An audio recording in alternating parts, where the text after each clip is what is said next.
Samo zaradi to što Bog saka da ne spasi. Da se potrudime.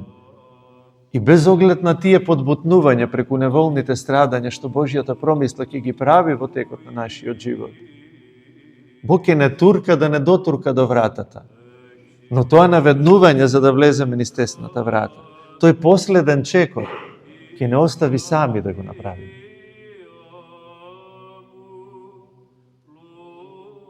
Исто како што многумина може да бидат болни од најтежок облик на канцер.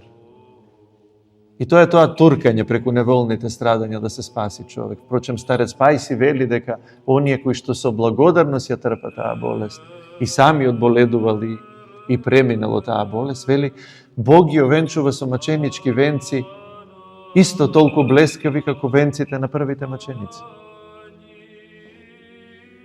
Но на оние кои што со благодарност ги поднесуваат. Може да лези на болничка постела еден болен човек од една страна, кој што ќе се спаси преку истата болест, благодарејќи му на Бог, а другиот роптајќи и хулиќи на Бог да загине, да стане полош од демоните. Бог ги дотуркал до тесната врата, со само еден чекор да влезат во Царството Небесно, но последниот акт ни го остава нам. Затоа, драги браќи и сестри, не бегајте од сите моменти, од сите мигови во животот, кога треба на овој или на оној начин да се пројави нашата љубов, нашата ревност, нашата усредност, нашата одлучност да бидеме Христови.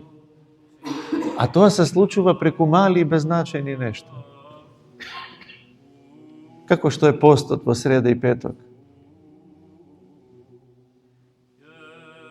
Како што е стоењето во црква. Ако сум здрав, прави, гледам слободно столче, дали да седнам, дали да не седнам, нема да седнам. Зборувам во услови само доколку сме здрави, нели?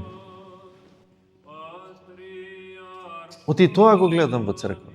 Младо, здраво, право дете, бара столче да седне, од друга страна гледам човек возрасен и така натаму, кој што знам изгора на тоа дека има проблеми, избира да стои и да се подвизува. Не чекајте со магично стапче да се појави, да се создаде љубовта кон Бог, кон луѓето и кон вечниот живот на чудесен начин кај нас. Исто како што не може да чека градинарот во неговата градина да израсне синапово дрво, доколку не го зел семето и не го посади. Исто онака како што жена, доколку ги ставила сите компоненти, брашното, водата, сол и се останато што се става кога се меси леб, да чека да скисне и да нарасне, доколку не зела и не ставила квасец.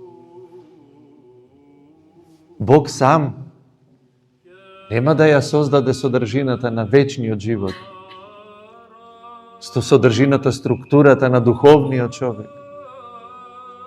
Светиот Дух Божји мора да го повикуваме,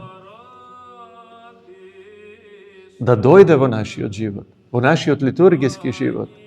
Еден од најголемите литургичари на нашето време, владиката Атанасиј Евтич, вели, епиклезата е, односно призивот на Светиот Дух е наш начин на постојање во подвижничко литургискиот живот, кој што е лично соборен секогаш.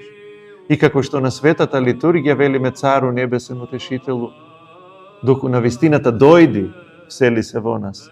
Исто како што во моментот на епиклезата велиме, му се обраќаме на Бога и на Отецот и му велиме, испрати го Твојот Свет Дух на нас и на овие предложени дарови.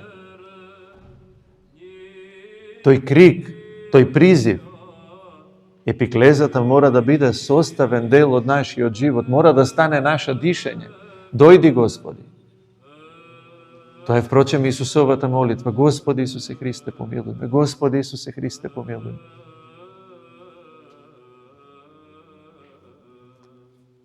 Мора да учествуваме во сопственото спасение.